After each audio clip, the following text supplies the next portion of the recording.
Christian nationalism is a totality of national action consisting of civil laws and social customs conducted by a Christian nation as a Christian nation in order to procure for itself both earthly and heavenly good in Christ. It's a quote from Stephen Wolfe, who is the author of The Case for Christian Nationalism. Welcome to the United States of Amnesia, the podcast that reminds us of what we have forgotten. History doesn't just tell us where we've been, it shapes how we understand the present. Yet the past is never as simple as we remember it. Over time, history becomes filtered through politics, ideology, and popular myth until the original story can be hard to recognize. History may not repeat itself, per se, but it often rhymes, as Mark Twain once remarked. Join Marshall Newman, Mike Mendenhall, and Blake Hinkey as we explore history, politics, religion, and the connections between them. By understanding the past more clearly, we can better understand the present and prepare for history's next rhyme.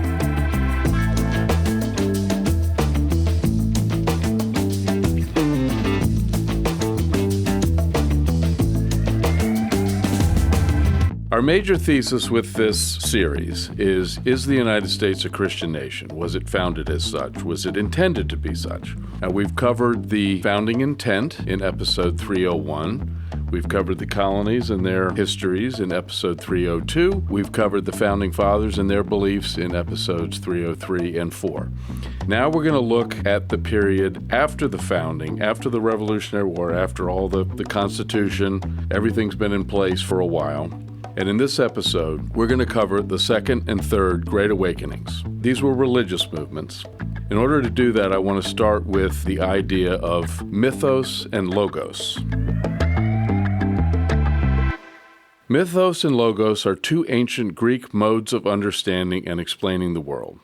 Mythos refers to story, myth, narrative, the symbolic, emotional, and imaginative way humans make sense of existence. So Joseph Campbell, then. Joseph Campbell, yes. Hero of a Thousand Faces. Yes. Hero's journey. It deals with meaning, origins, and the sacred through allegory and tradition rather than literal fact. Myths weren't meant to be true in a historical sense, but rather to convey deeper truths about human condition. To be instructive. Aesop's fables. Yeah. Examples might include the creation story in the Bible, the flood story, stories about Satan, Armageddon. Saints' lives are, for a while, in the ancient times, history was thought to be a tale of edifying stories. Not necessarily literal truth, but a sort of like transcendental truth that talks about here are things that you should always keep in mind here, not necessarily here are things that happened exactly as they did. Right. And I would bind that up with the liturgy and the what I call smells and bells, the incense and the bells in church, and you've got the communion ceremony, the ritual. You could throw in relics and quests, saints and martyrs. The singing of hymns. Sure. Yeah. Logos, on the other hand, refers to reason, logic, and rational discourse, the analytical mode of thinking that seeks to explain reality through evidence, argument, and cause and effect.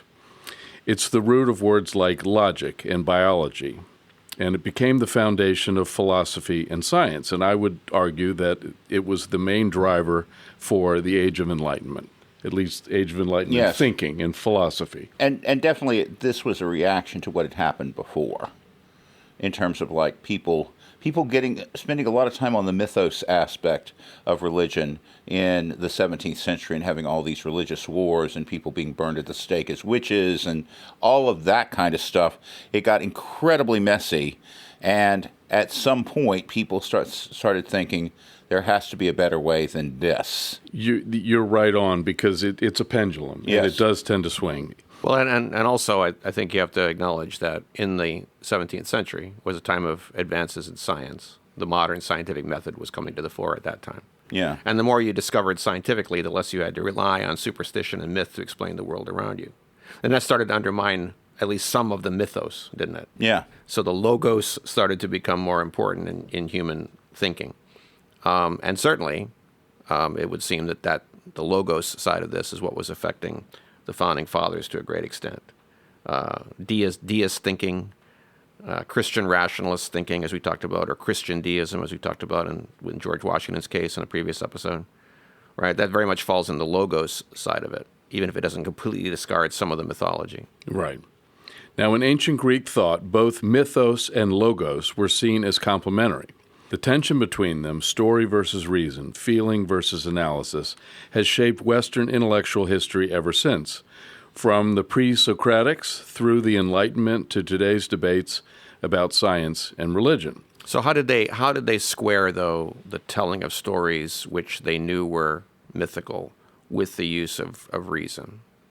If those two are in... Who is they?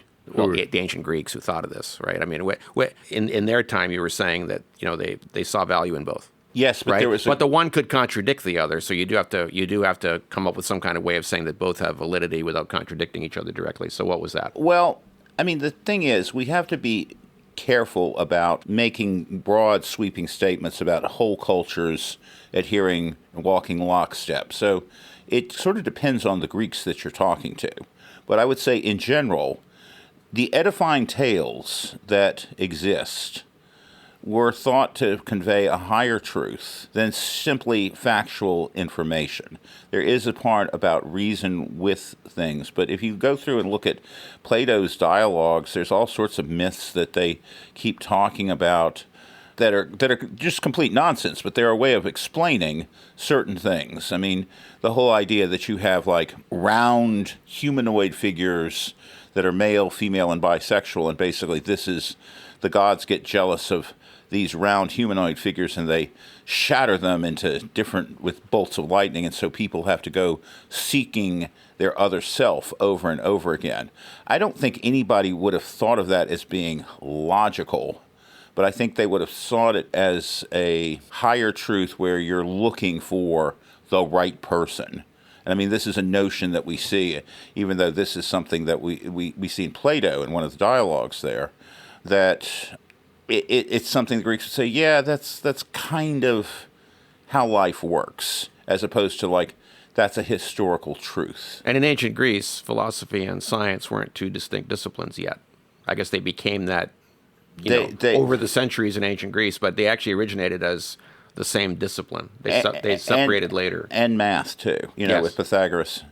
So math was considered to be part of that, and particularly geometry, and what we would call philosophy now. They were all kind of seen as interlinked and part of the sort of like awakened mind. But all part of the logos side of it. All part of the logos side. But okay. Logos didn't necessarily give up on mythos, though. It's not like they're in opposition. They incorporated it very nicely. Yeah. The Greeks thought of them as complementary. Yeah. Yeah. So this tension between mythos and logos, I would argue, helped spur the various great awakenings here in this country over the last 2 centuries, with mythos being the dominant element during those great awakenings. We will get into this later, but I would argue that with a lot of the mythos, they are looking to find some sort of logos to justify the mythos. And they're seeking the logos. Well, they are inventing the logos. Well, that's what I was going to say. They're making it up in a lot of cases. They are making stuff up, and we will save that for towards the end of the discussion here. But there is definitely a lot of mendacity that's involved with this mythos logos thing. I think so too. Before we go into the second and third Great Awakenings, I want to take one step back to the first Great Awakening. Just to recap, we covered this in an earlier episode. But the first Great Awakening occurred in the 1730s and 1740s and a little bit later. It was a massive transatlantic religious revival that swept through Britain and the American colonies. It emphasized a personal, emotional connection with God over strict church hierarchy, dramatically reshaping Protestantism and planting early seeds for American democratic ideals. And the people that are just to put them into some context, I heard somebody compare them in religious circles when we're seeing all this happen in the 18th century. They were kind of regarded as radicals like akin to Lenin and the Bolsheviks. Not Bolsheviks. Yes, Bolsheviks. Marshall, you're exactly right. The Bolsheviks clearly came later in history, but at the time, the leaders of the First Great Awakening were viewed as radicals. Preachers during the First Great Awakening encouraged followers to experience their faith passionately and personally. And we're going to hear this in the Second and Third Awakenings as well. The movement democratized religion by promoting the idea that all individuals, regardless of class or education, could achieve salvation through faith. Again, we're going to hear this theme over and over again. Ministers would travel from town to town to deliver powerful theatrical sermons to massive open-air crowds rather than just speaking to a single parish. Again, we're going to hear this over and over in the Second and Third Great Awakenings. The First Great Awakening led to the rapid growth of evangelical denominations like Baptists and Methodists, breaking the monopoly of established state-supported churches. In order to train clergy for these new denominations, revivalists established several prestigious universities, including Princeton, Rutgers, and Dartmouth. And so this is all happening in the United States, because there are dissenters over in Britain, but they're not necessarily having the kind of power to found universities over there. They're actually more empowered over here, I would guess, just based on what you're telling us. They're more powerful. They have more opportunities to spread the word than, say, over in Britain, where some of this stuff is kind of looked at as spooky or bizarre and not necessarily the sort of things that respectable people would be indulging in. And at this time, I mean, we in this country, it was colonies at the time. Yeah. We had a blanker canvas, a blanker canvas. A tableau rasa. Yes, to draw on. It must have differed among the colonies, too. You know, Virginia had an established church. Massachusetts was a pretty intolerant place. Connecticut, maybe not so tolerant either. New Jersey. Other places were very tolerant. So was much more tolerant, as we covered. And New York. And New York. So you must have had different experiences. Dartmouth was in New Hampshire. Yeah. You must have had different experiences in the different colonies of this. But yes, the colleges you mentioned were all founded in non-sectarian colonies that were founded for business reasons, essentially commercial reasons. Rutgers, by the way, was founded as Queens College originally. It became Rutgers later. Okay. And Princeton was the College of New Jersey originally. I did not know that. And it was renamed Princeton later, just for anybody that wants to know details like that. Details, yes. Now, wrapping up the First Great Awakening. Okay, by encouraging people to question traditional religious authority and to make their own choices, the First Great Awakening laid crucial psychological groundwork for questioning of British political authority during the lead-up to the American Revolution. So then you have the Revolutionary period and the founding of the United States, and that's, will roughly 1750s to 90s. That's what's going on in the real world. The Second Great Awakening is a period from the 1790s to the 1840s. It was also a Protestant revival movement that swept across the young United States, again, reshaping American religion and society in profound ways. And we're going to hear some of the same themes again. The idea that anyone could be saved through faith and effort recurs in this one. There are camp meetings, there are tent revivals that are very, very popular, including the famous Cane Ridge Revival of 1801 in Kentucky, which drew tens of thousands. That sounds like a rather small town. Is this indicative of other aspects of the Second Great Awakening? Are we looking at an urban movement, or are we looking at something that's maybe more rural? I would say it was more or less a frontier movement. Not exclusively, but there was a big component of it was on the frontier, where you get Methodist and Baptist preachers moving from place to place doing their sermons. So there's less of an established church there to kind of act as a counterbalance to this. There's no established church. There's no established church. Well, I won't say none. I mean, can't say that. Because I don't know for sure. You don't know for everywhere. But a lot of places, probably not much of we're one. We're looking at isolated areas recently occupied by settlers from from from the eastern colonies, moving west. And so I don't know that they're necessarily, Washington had this problem of being able to attend church because it's like 3 and 4 hours, and he's living over in Mount Vernon, not too far from Alexandria now. I would imagine that there would be an equally difficult road for people living on the frontier, if not worse, for them to be able to attend church. And so these itinerant ministers, if they're going through, they are probably finding people who are very much appreciative for them being there. They probably don't have a sophisticated theological understanding of the world. And so this guy comes in with very theatrical, brings a little color into their lives, which, they're just sitting around trying to clear land and survive. They're surviving. Yeah.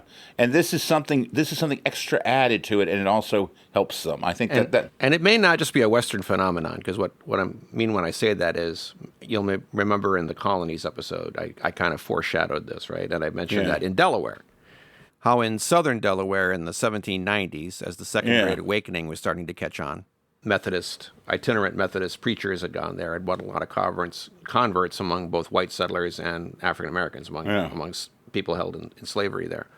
And southern Delaware is a very rural part, more rural part of the state. The population was up in the north, up toward Pennsylvania, up toward Wilmington. So in a way, it's not frontier, meaning in the west, but it was a less settled rural area.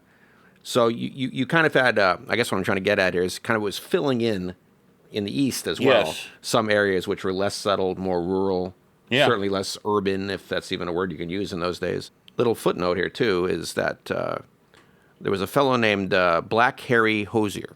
Oh. He was an illiterate freedman, a free black man.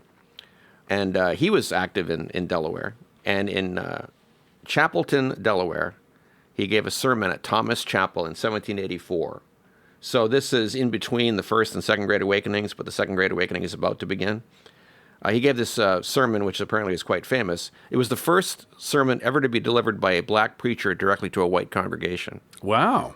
And I think it's worth mentioning, because I know we're going to talk about how there was a democratization aspect to all of this. There's an example, and a very early example, of how that was already starting to happen, at least among African Americans in places like southern Delaware, or that's actually central Delaware.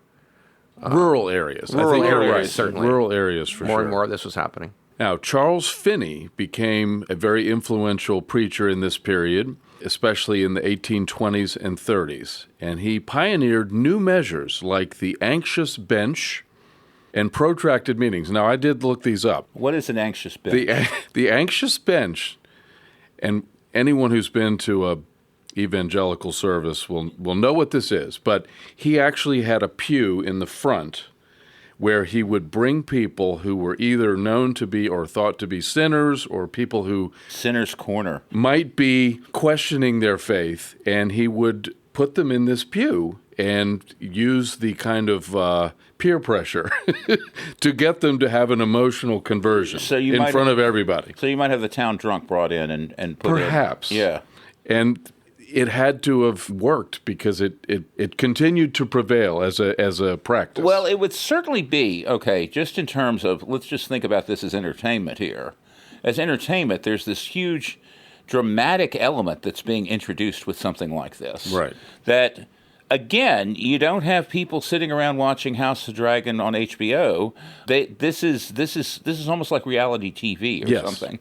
Well, and that's the whole point of protracted meetings, which would be many weeks long, potentially, or at least many days in a row. So you'd have continued entertainment, I suppose. Well, I mean, it is. Well, it is entertainment. It's going to be a form. It's got to have.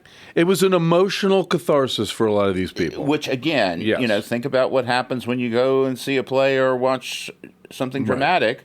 That's what happens. You're looking, to see what happens to poor Hamlet. Is he going to live? Is he going to die? And who else is going to live and who else is going to die?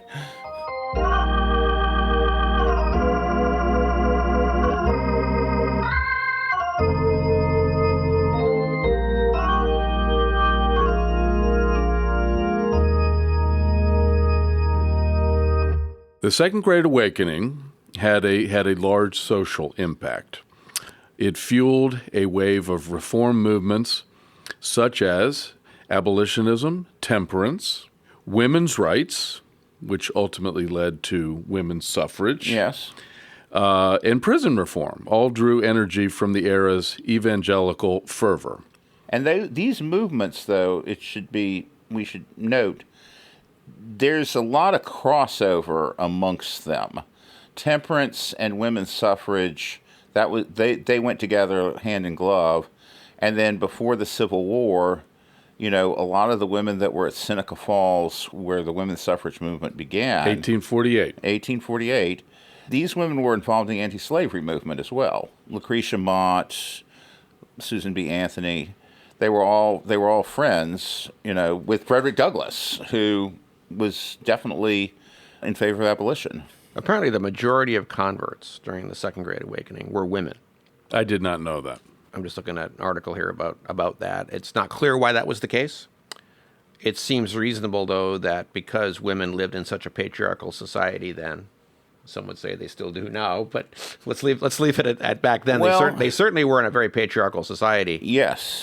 That there was a democratizing aspect to this for women, in that it offered the idea of some kind of greater self-agency agency for women, for herself to be able to function, have her own beliefs, not be subordinate to the beliefs imposed on her by men and that kind of thing.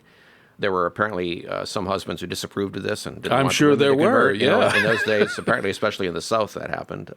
But it was appealing to women for not particularly not provable reasons, but it seems that probably that had a lot to do with it. Well, in the period which is called the Age of Jackson, the sort of period of roughly, let's just say 1812 to the beginning of the Civil War in 1860, historians have characterized this period as being dominantly one of the characteristics is patriarchal, but more patriarchal than we saw before or after. This was kind of a central guiding idea of the period. So women might see this as, like you said, agency and a way of kind of overcoming the prevailing dogma that's kind of limiting their options. It also increased the spiritual status of women, if that's the right term. It started to make them be seen, especially as mothers, yes, right, as a moral, spiritual foundation of society. Like the mother became the center of the family, the parent who really gave the children their moral underpinnings. And you can see this in different ways too. Temperance came out of this because so many of the men were drunk all the time. Mm-hmm. That'll lead eventually to prohibition in the 20th century, right? You can see that happening. Abolitionism was coming out of this as well. That was a related thing. And apparently another thing that appealed to women more than men, I guess, is that a lot of the ministers who were preaching these various fairly new faith traditions at the time did things like stress Christ's humility and forgiveness. And these are values that were more appreciated by women than they were by men at the time. The men had a more macho attitude toward things about forgiveness and charity and humility. Not so much a male thing, I guess. It appealed more to women, and women became greater champions of this. They found the message more appealing, and so that was part of the reason they probably more of them converted than men. It's probably something that they had to consider if you're dealing with a patriarchal society. It's something that's very much a part of their existence in life, like forgiveness and humility and things. These are things that they had to kind of deal with on a daily basis, just because of the prevailing notions of society kind of insisted upon it. And this is a sort of like, I don't want to say reinforcement, but it kind of like gives dignity to their existence. Mm-hmm. It gives a sort of like religious dignity to the things that they're going through, and an appreciation for their experiences there. And by the 1830s, there were moral reform societies springing up, and these were dominated by women, and it gave them a power base they had lacked before. It was something that was predominantly female, which actually could have greater input into social issues, into governance. That makes a lot of sense. Lawmaking, all sorts of things, right? This is something that a power that women had mostly not had much prior to that. So there were a lot of reasons why it was more appealing to women and motivated them more. The women, though, that are going to be doing these sort of things, we're not talking pioneer women. We're generally talking women of means who have servants and the ability to do things that... They can write letters. They can attend meetings. They can influence their politicians. Yes. So there's a definite... But these would have appealed to other women who are not necessarily as affluent to sort of like support in some way, maybe go to a meeting, not necessarily organize a meeting, so this kind of trickles through society.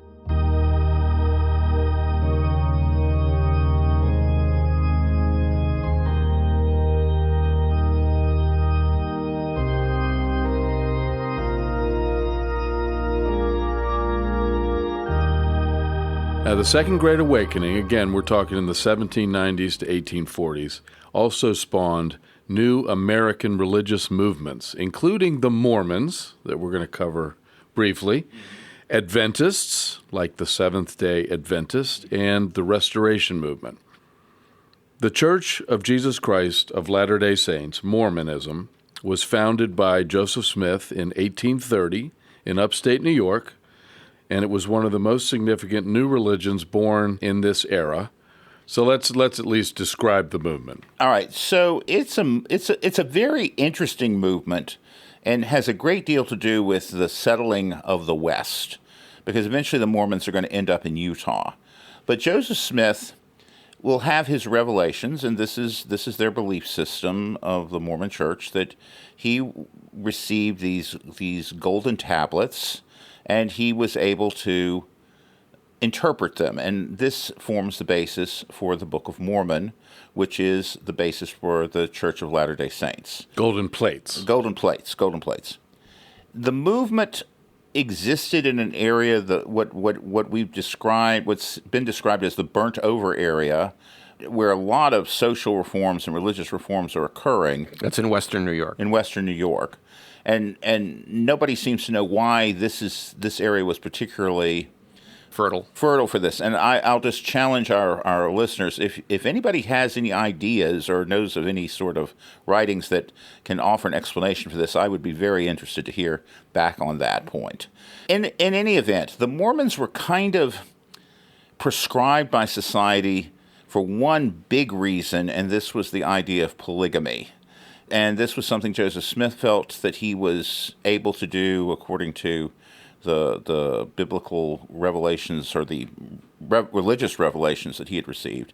And the Mormons had a tendency to have to move west because other elements of society did not like this idea of polygamy. They started in Western New York. I think they were in Ohio for a period. And then they were in Missouri. Yes. They went to Nauvoo was the name of the place. That's it. Yes. Yeah. And then basically it is at that point Joseph Smith is lynched by a angry mob, and Brigham Young takes over the church, and they go west. They were persecuted at each stop along the way, weren't they? That's why they kept moving. Yes. Correct. Yes. I mean, there were a lot people. I think the polygamy aspect was something that was always something that was like a cloud over the church itself. And this was not something everybody did. This was something mainly restricted to people who could afford it.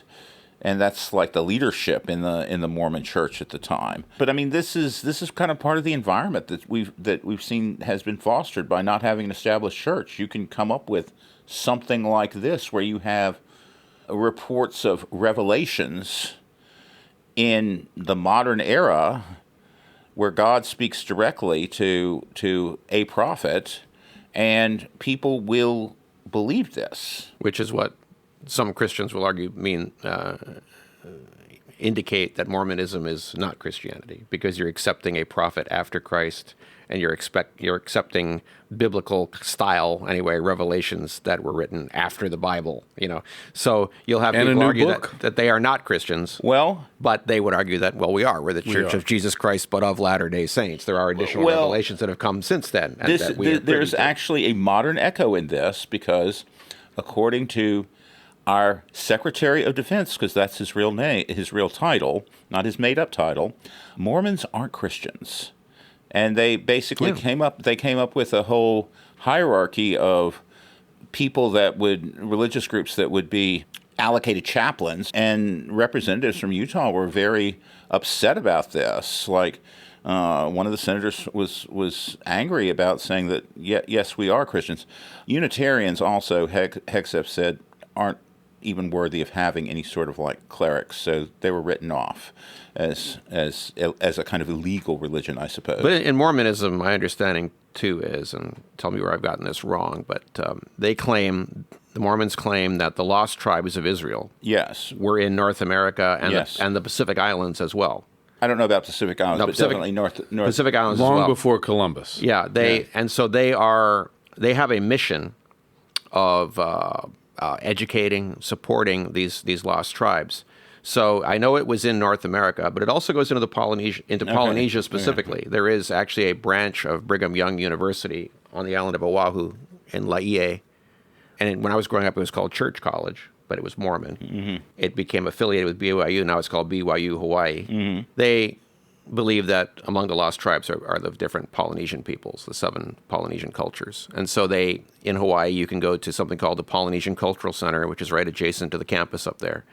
And the Polynesian young people who work there and put on shows for you they're on scholarship at BYU Hawaii. They're learning to be accountants and whatever, But, they make money off of putting on these shows for tourists up there. Anyway, it's part of their mission. And so they've carried on the idea of what was happening in the Middle East. Mm-hmm. They've carried it on into North America and then into Polynesia. Mm-hmm.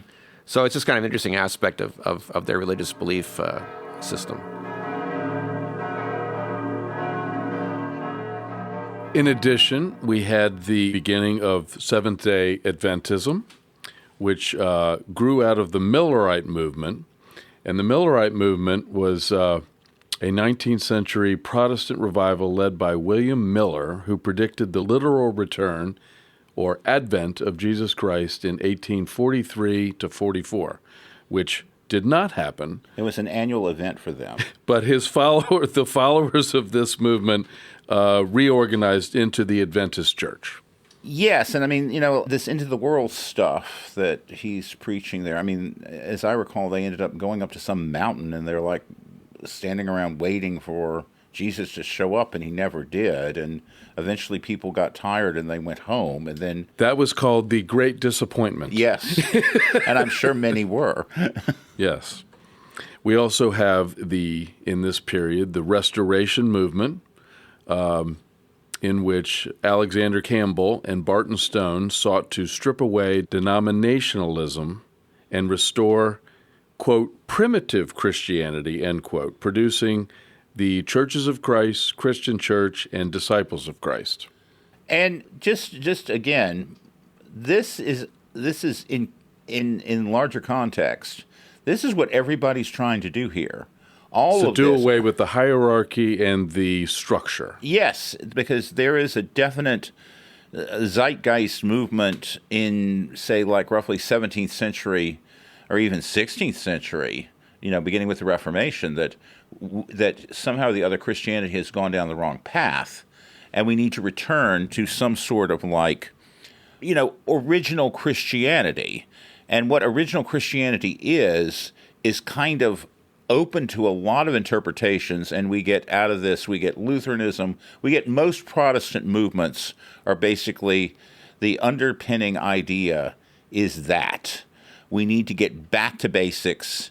We need to get back to sort of like what the original church was like, and we need to strip away all of the things that have come in that act as impediments to man's relationship with Christ. Earlier we talked about the Puritans, how they were against everything that had happened in Christianity since the 4th century. Yes. So that's another manifestation of that, isn't it? I mean, it's almost like, all right, we can look at things either pre-Nicene Creed, where we establish concepts like the Trinity, or we can go after and include that.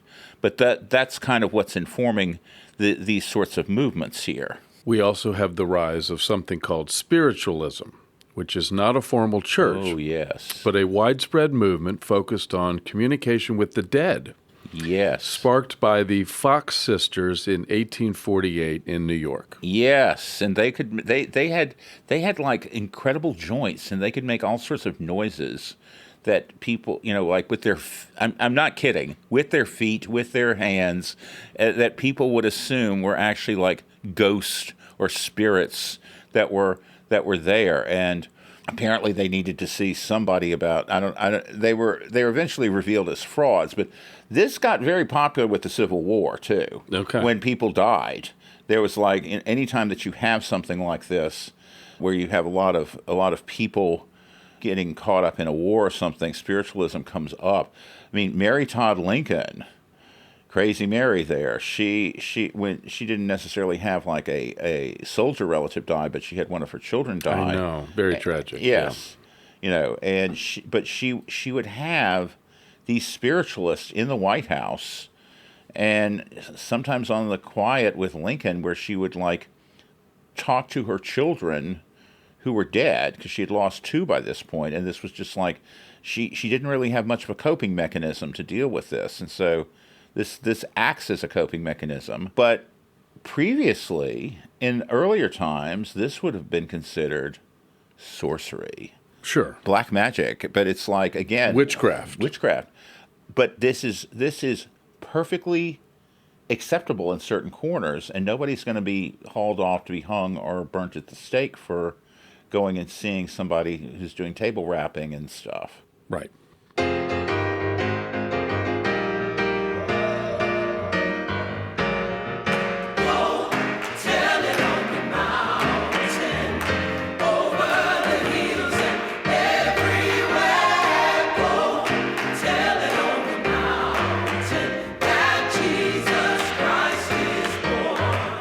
That pretty much summarizes the Second Great Awakening, and there's a brief interlude, and then we have the Third Great Awakening, which, again, I would argue is two peaks of the same wave, really. What are the dates on the Third Great Awakening? Historians debate the boundaries of this period, but roughly the 1850s to the early 1900s.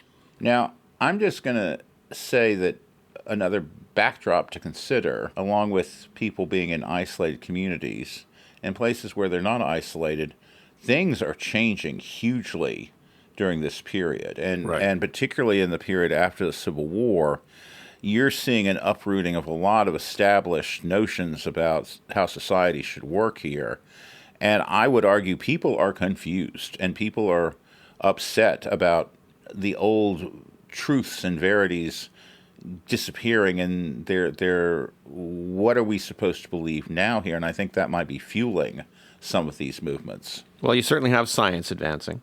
Yes. We're finding out a lot more about the world that doesn't really match myths of the religious past, Yes. or incompatible with them. We have the Industrial Revolution creating a lot of social Yes. upheaval and economic upheaval. It's no longer about body strength. It's no longer about upper body strength. It's like you are a woman. You can go to a New England mill and earn your living, and it's not the greatest existence on the planet, but neither is farming, for that matter. And a lot of cultures, and I would say even our own has this to some extent, is this mystic connection to the land and a farm and that type of thing. That goes missing when you're working in some factory belching smoke out in the air all around you, and all that, right? I mean, that's another a social aspect of it, a cultural aspect of upheaval at this time. Also machinery, and so Henry Adams, the great historian, in what is the best chapter in his autobiography, which is usually kind of jokey, but he goes to the Centennial Exhibition. And he sees a dynamo in action. That's in 1876. 1876 in Philadelphia. And he's been teaching medieval history at Harvard, and he says, in the Middle Ages you had the Virgin, and the Virgin was a symbol of compassion and unity, because all could support the Virgin as an ideal here. And he said, in our time we have disunity, we have fragmentation, but we have power beyond anybody's imagining, and that is the dynamo here.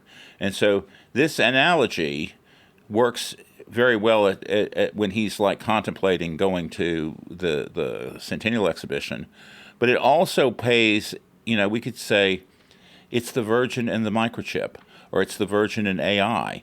You have all this power that's unleashed, but this power has no conscience to guide it.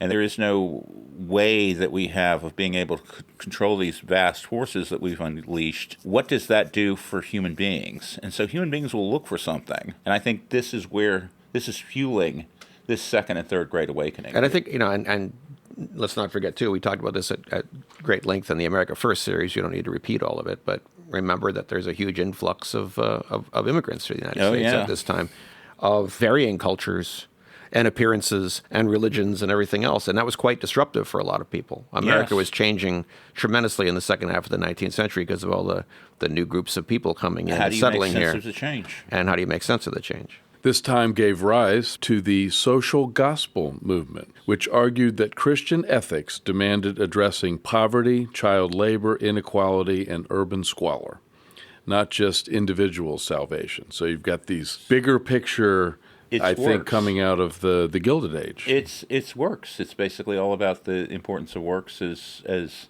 a demonstration of having a relationship with God there. And also there was more to work on. Yeah. Because of all the changes we were discussing. There's more work to do. There's more work to do. Yeah. The period saw continued mass evangelism, with Dwight L. Moody emerging as the defining revivalist figure, drawing enormous urban crowds in the 1870s and 80s. So it's kind of transitioning from a kind of rural movement to more urban. You're right, yeah. We also saw the growth of new denominations like the YMCA and the YWCA. And they're more social reform, though. I mean, they're like a place for people to gather that, wholesome activities are going to be indulged in there and so forth. Holiness and early Pentecostal movements began taking root toward the end of this period, and we're gonna talk about some of that in a moment. We are. Another thing I think that's kind of interesting too, though, is before we go into more of the specific movements, there was another thing called the Chautauqua Movement.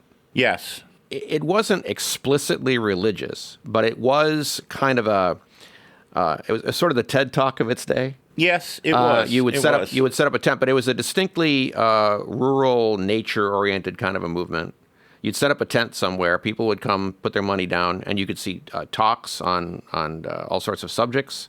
There was entertainment. It varied by which show you were going to. Yeah. But then a lot of them became quite religious. Explicitly religious in character. Not all of them. It wasn't explicitly a religious movement, but it accommodated that. And you sort of had a tent revival kind of atmosphere in some of these Chautauquas, as they called them, that happened. And they were quite popular from in the late 19th century and on into the early 20th century. In the rural United States, it was a rural phenomenon. It had an issue of like getting into nature, but then doing things in nature. That was kind of what it had to do with. But then there became a religious aspect to it. And Methodists in particular, I think, were involved in the Chautauqua movement. Well, the guy that I'm named after, he did some early exploration of the Great Plains. And so he would participate in the Chautauqua movement, but he wasn't talking so much about religion as he was talking about, Mesa Verde. This is what I discovered at Mesa Verde, and he had some artifacts that he would bring along for his talks and things. But it was an outlet for religious expression of some kind, or religious conversion, all sorts of... There was a religious aspect to some of the Chautauqua events. And it's significant enough to note that this was a vehicle for further religious evangelization and communication and those kind of things.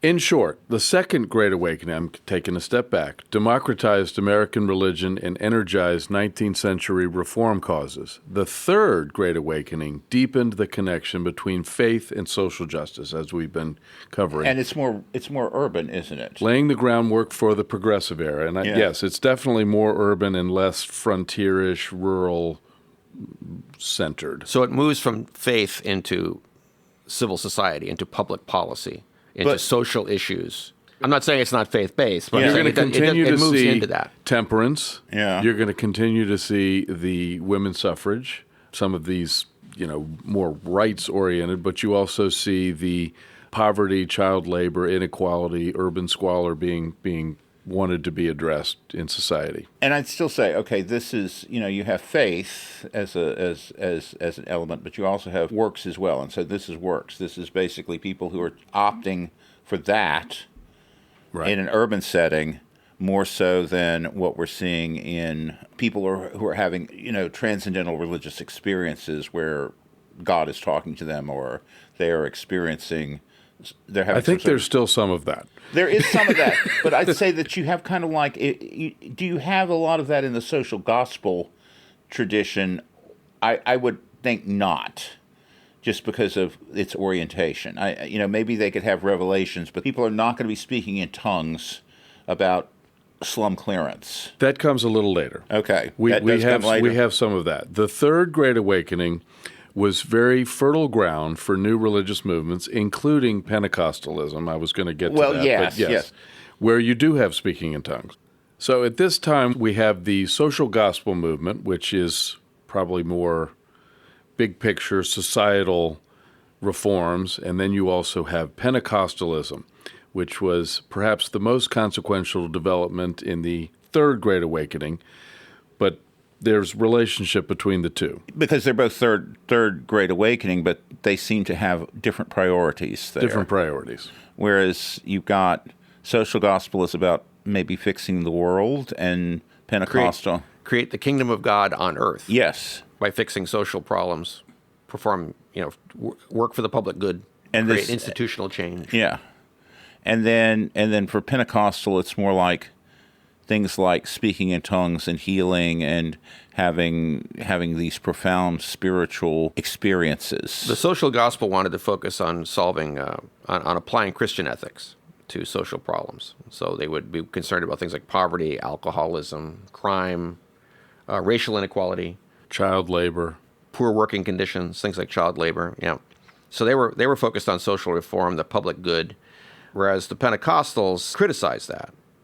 They thought that a focus on good works, like the social gospel preached, and a focus on systemic reform would distract from the core mission. And the core mission of Christianity for them was preaching personal salvation and preparing for Christ's imminent return.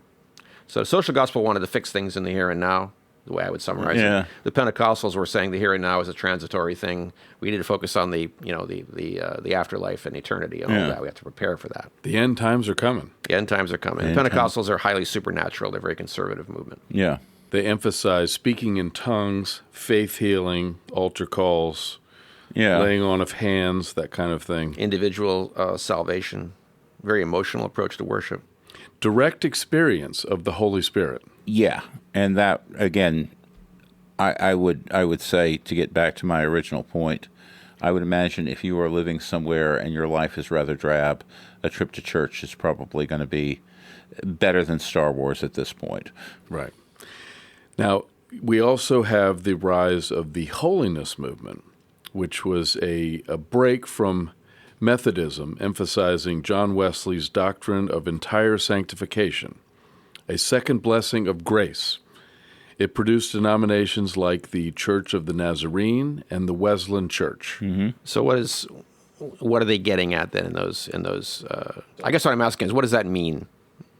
What do those terms mean? What is it that they're preaching that's opposed to something else we've discussed? The holiness movement emphasized what's called entire sanctification, or Christian perfection, the belief that a born-again Christian can experience a second blessing where they are cleansed of original sin and empowered to live a holy life. The believers would hold that conversion is the first step. Following this, a believer can experience an instantaneous or gradual second work of grace, which is called sanctification, to purify the heart. And once they have received the Holy Spirit in this way, they are enabled to stop willfully sinning. It advocated a very conservative lifestyle, which would prohibit worldly practices such as drinking, gambling, dancing, using makeup, and wearing ostentatious jewelry. Now, this movement, the holiness movement, was very foundational in the rise of Pentecostalism. The Third Great Awakening gave rise to new denominations and movements, including Pentecostalism, which we've talked about and we're going to circle back to, the Holiness Movement, the Salvation Army, Christian Science, Jehovah's Witnesses, and even the New Thought movement, which was a loosely organized spiritual movement emphasizing the power of positive thinking and mind over matter, influencing later movements like the Unity Church. And again, all of these are kind of responding to the historical circumstances that we're seeing, the kind of changing world, which is kind of the Industrial Revolution and the United States during the Gilded Age.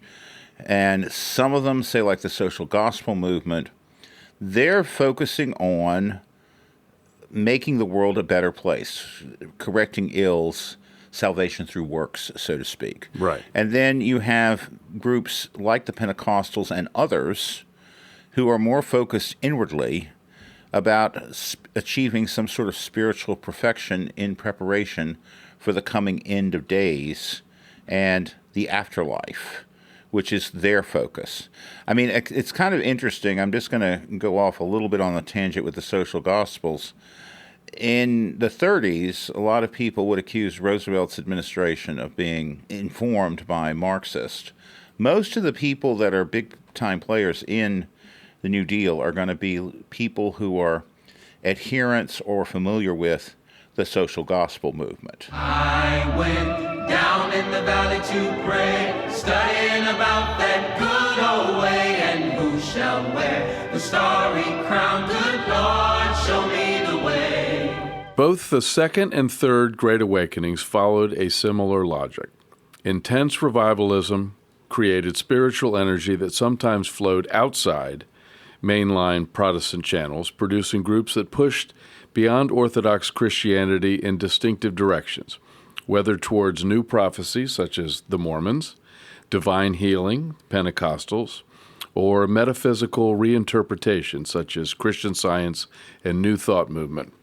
As an outgrowth of the Second and Third Great Awakenings, there began to be debates among Christian communities over what we call eschatology, which would be the Christian end times, how they would happen and when they would happen. And there were some who thought that those end time descriptions in Revelation had already happened, and others that thought they were yet to come.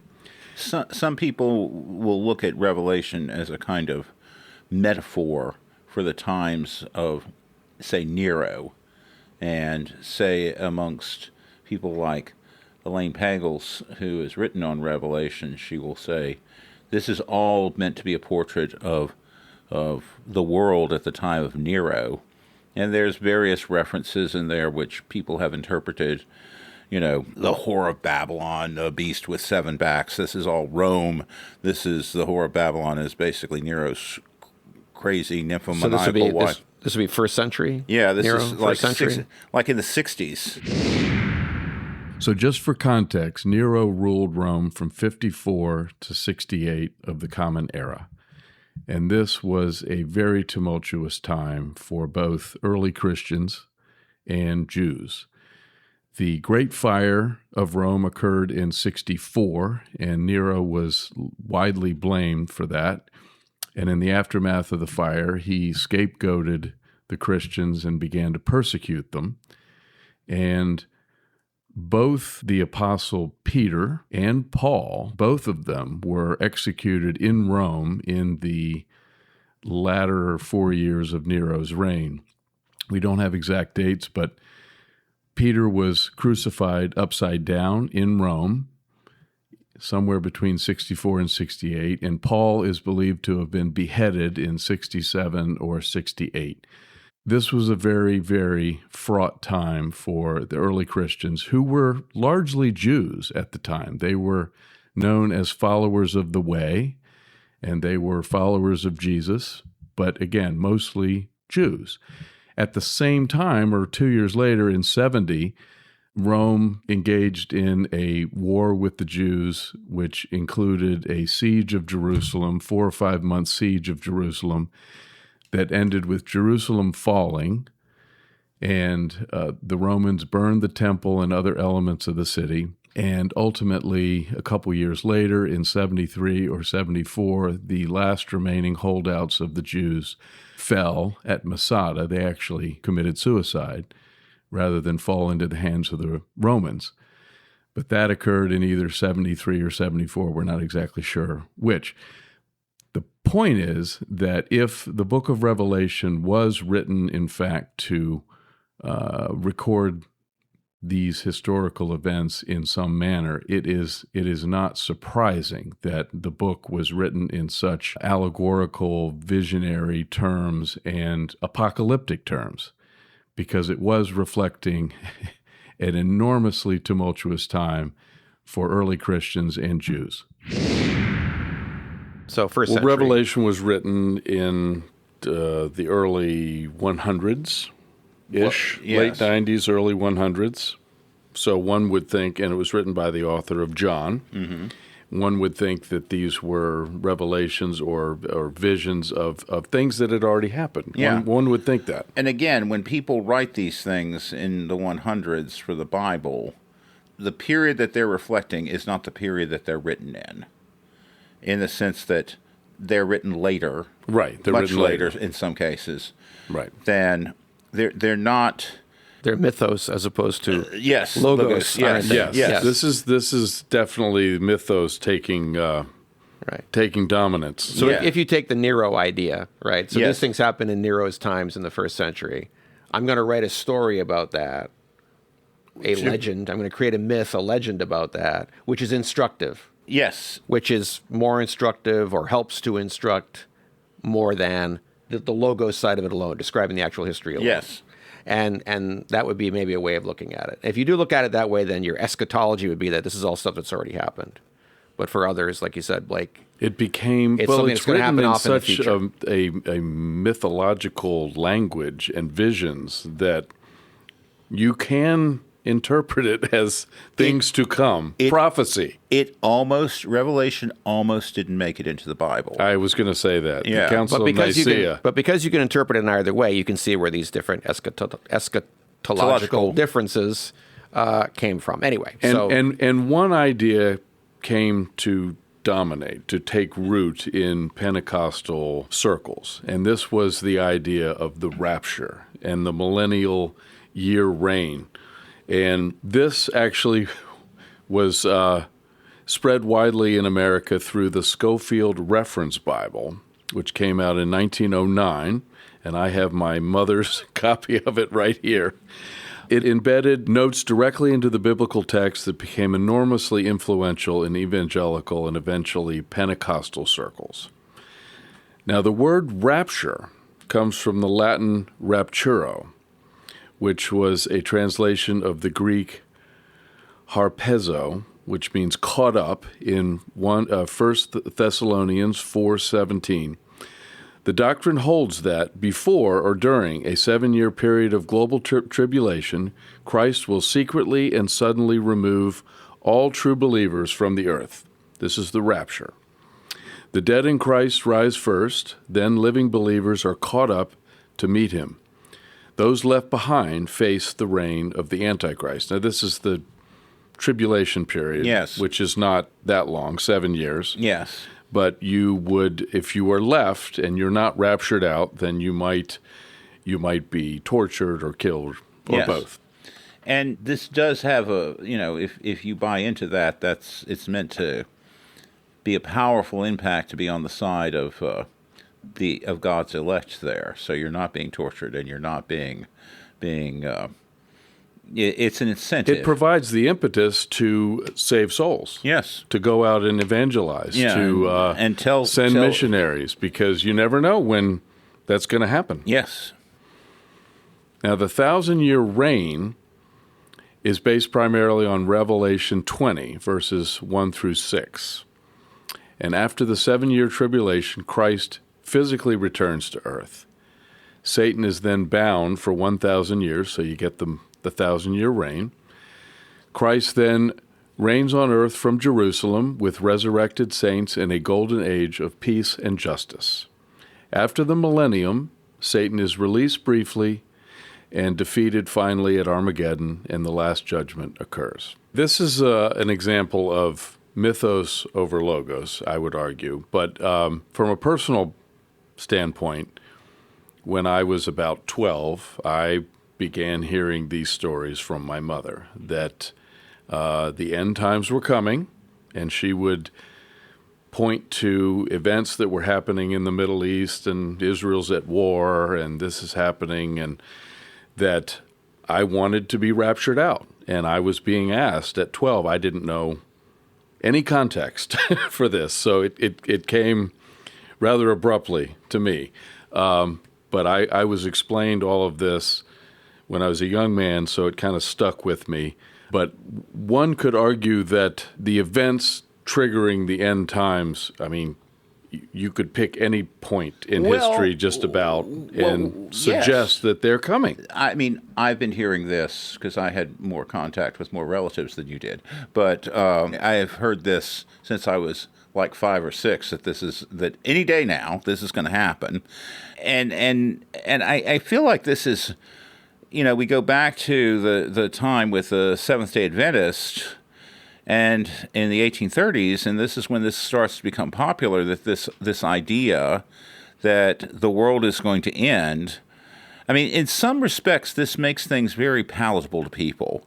If they're disappointed in their lives, they at least have this to look forward to. And all those smarty people who are going around preaching things like the social gospel and other things equally disturbing, they're going to get theirs in the end. Now, to me, that does not sound Christian to me. Right. That sounds sort of revenge-oriented and petty-minded and small-minded, and kind of at odds with the religion you claim that you support here. But this becomes very, as people's lives are being changed by industrialization and post-industrialization and now artificial intelligence, people are going to find this idea, I would argue, very appealing. Very appealing because it in a life of confusion, this gives you some meaning. This gives your life dignity and meaning that it otherwise would not have by any other means. This is a way of making your life mean something and have significance that other people would not necessarily ascribe to what the events are. So if we're going to talk about this too, I think we need to talk about this from a political and how this impacts current day-to-day existence. The governor of Arkansas, who is now the ambassador to Israel, is a huge believer in this, and a huge believer in Christian nationalism, and a huge believer in the rapture, and a huge believer in things of this ilk. And so I would say Christian nationalism arose out of the evangelical Pentecostal movements. It's basic, and again, their principles, even though they're claiming, and some people who don't even believe this think that they're tapping into something that goes back centuries. No, it does not. It's basically something that, at best, you can say 1830, but more likely you're going to get it in late 1800s. Late 1800s, but I would say most of this stuff is like 1960s. 1960s. Yes, because I mean, people. You have evangelists who are really... Well, it's in the Schofield Bible. Yes. So that's 1909. But people are pulling it out in the Schofield Bible. And it's just because there is a Schofield Bible in 1909. That's right. 1909. 1909. Yeah. It doesn't mean that everybody reads it and everybody gets it at that moment. It's a process. Ideas diffuse through the society. And I'd say in the 60s, when things really come unhinged socially, these sorts of ideas become more appealing to people who are not necessarily buying into how wonderful it is that society is changing for the better here. People who are kind of promoting this sort of social gospel vision, they're basically appalled by this, and they are seeking kind of a redress, and they find things very confusing. They're trying to fix society. The social gospel people are trying to do things to fix society, to improve society. Yes. The earthly world that we live in here. Yes. Trying to create heaven on earth. Trying to create heaven on earth. Everybody, and this business about everybody being equal here, That sounds like something that's an easy thing for people to believe in, but it is difficult for certain people to believe in. And I would say that this approach to where you're looking for the rapture and these bad people who are trying to make everybody equal, that is why this becomes more and more appealing as time progresses. Well, there is a strain of evangelical Christianity in the United States. Yes. Which holds that the United States is essentially God's chosen country. That God made sure the United States was created to carry forward his will on earth. I mean, I suppose exactly what that means would depend on the person you're talking to. But that that the United States has a mission given to it by God, specifically a Christian mission given to it by God. By a Christian God. By a Christian God to carry out what he wants. And then there's a strain within that of evangelical Christianity who believes that, and that's for European people, white people who came over here, not for anybody else, that it's supposed to be for white Christians. And that's where this Christian nationalist idea really comes from. Yes. These beliefs are supposedly, biblical in nature. But I guess God gave up on the old world, decided to create a new one over here, and chose the United States to be his agent for doing things the right way finally over in this part of the world. But only for us, and only for the Europeans that came over and founded the place. Only for the white folks that came over here, right? Not for anybody else. I mean, historically, what's wrong with this is that none of these people, as we saw, came and settled the United States with a common series of beliefs. All of the belief systems that we're seeing coming over here, Quakers, Puritans, even if we're talking Dutch Reformed, Episcopalian, Catholics, they are all at odds with each other. So that there is no consensus of belief system that comes with the settling of the United States by English colonists. Yeah, you made the point that Christianity isn't just a religion. It's a whole set of religious traditions that often are incompatible with one another. Faith traditions. There's not one Christianity. There's not one Christianity. You have to go back to the Middle Ages. And, of course, everybody that we're looking at from the Protestant side says, no, that's wrong. Right. They went on the wrong path when they came up with this one Catholic Apostolic Church. That is wrong. That was a step with all the smells and bells and rituals and things. That was the wrong step. In the United States, we have the idea that there is no official church, and because there is no official church, and religion is supposed to remain behind this wall of separation, as Madison called it, from the civic life. You can have Pentecostals, you can have Wesleyans, that's why I think that prevails so much in this country, that you have these different religious and faith allegiances to different ideas. But when you get to a lot of these things, it is the triumph of something like the rapture. That is the triumph of mythos over logos, and this idea of the United States being God's instrument.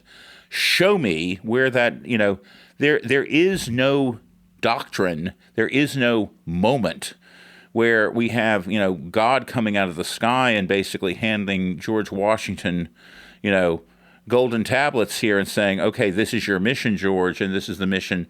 There is none of that. There is just people making assumptions and people saying things that maybe sound nice, but they're not necessarily any way that you can substantiate this with any sort of text or any sort of basis for it. So when would we say that the idea that this is a Christian nation evolved? I think it happens, when you were talking about, the moral majority earlier, when we were talking about that, I think that arose in the 70s and 80s. Yeah. With Jerry Falwell and Pat Robertson. You see, I don't remember this.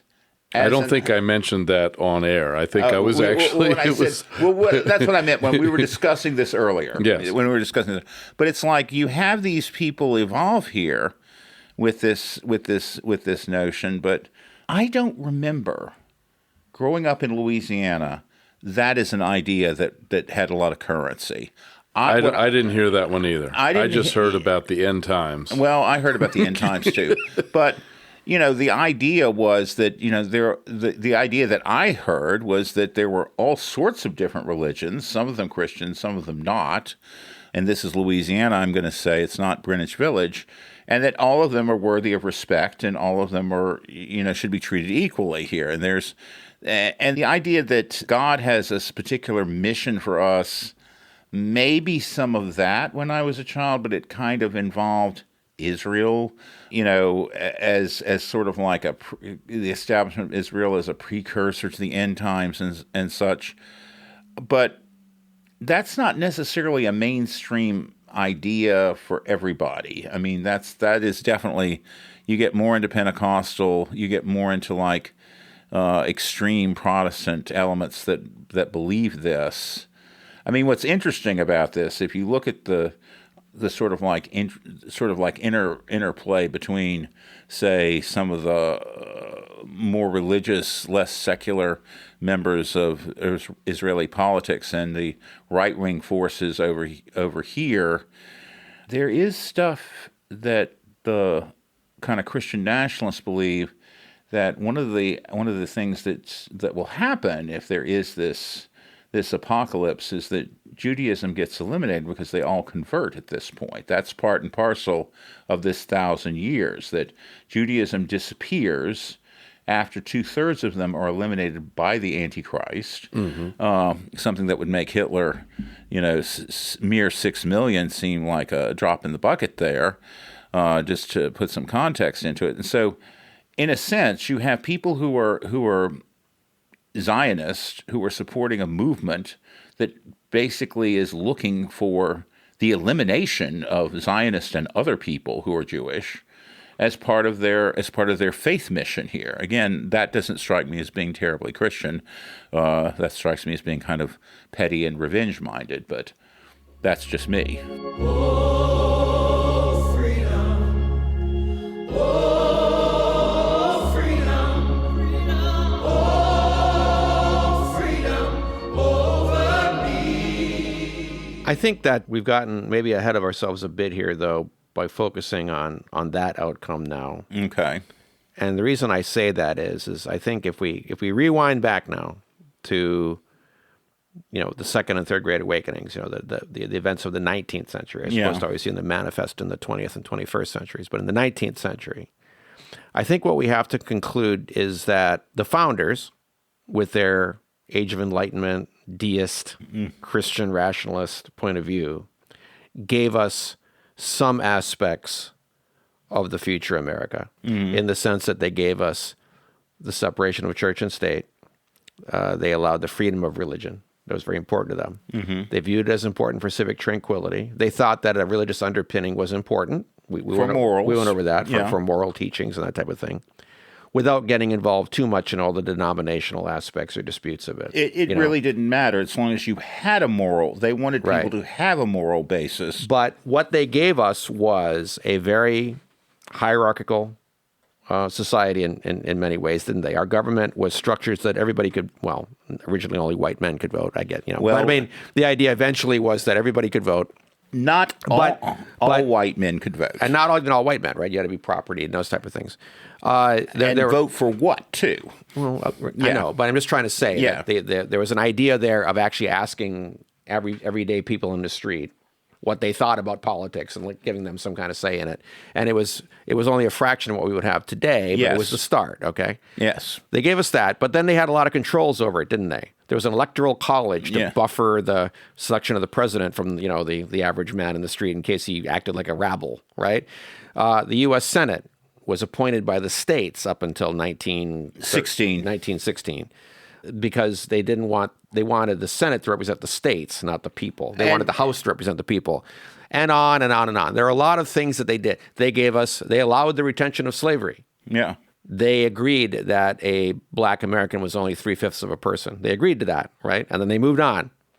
So that's the country that they gave us in their time. I think that what we have to say is the second and third great awakening then did much to democratize America in many ways. It brought to the fore social ills that needed to be fixed, the plight of the average person. Again, we've talked about this, the drunkenness, the child labor, the poor working conditions, abolition originally, and then later, what we would now call civil rights, women's rights, all these kind of things. It brought all that. Empowered the individual. It empowered the individual. So it had a leveling effect in many ways. Yes. And that also is a valuable contribution, a positive contribution. Yes. To how America came out in the future. Yes. And I think we have to acknowledge that, that the second and third Great Awakenings, sure, they were emotionally based as opposed to the colder logic of the founders. They were more mythos than logos. But they actually had some logos. Some positive things, some logos to it, actually. Shouldn't everybody be treated equally? Maybe they came to that through emotional means other than the colder, rational way that the founders would have. But they came to that conclusion. And I think that's a good thing. So it did have a very positive impact in a lot of ways that helped create the America that we have today, the good parts of the America that we have today. The good parts, yes. Now, what we've already been talking about, though, is some people being people, took it and ran with far more negative interpretations of all of it, which were more exclusionary and those type of things in America. I mean, is that a fair way to kind of characterize those two things? What do you guys think about this? I agree with you on that. Yeah, because it's just like, when we're looking at things, there is a tendency to say something is all bad or all good. And in this case, we've got to look at that there are a lot of positive contributions to both the second and third Great Awakening to society. There are also some bad ones, some lingering aspects of this. But the point I think we should make is there's no single agreed upon definition for how one responds to that historical event. That's it for this episode of the United States of Amnesia. Thank you for listening. We hope you learned something, and we hope you discovered new ways of looking at things you had already heard or thought about, or perhaps hadn't heard about. If you enjoyed it, that's great. If we made you mad, that's okay too. Either way, email us at usa.amnesia@gmail.com and let us know what you think. Also, let us know about anything you think we missed or got wrong. We'd like to know about that too. And of course, please like and subscribe and let your friends and neighbors know about us. We also have a website. It's www.usofamnesia.com. For Marshall, Mike, and myself, Blake Henke. Till next time.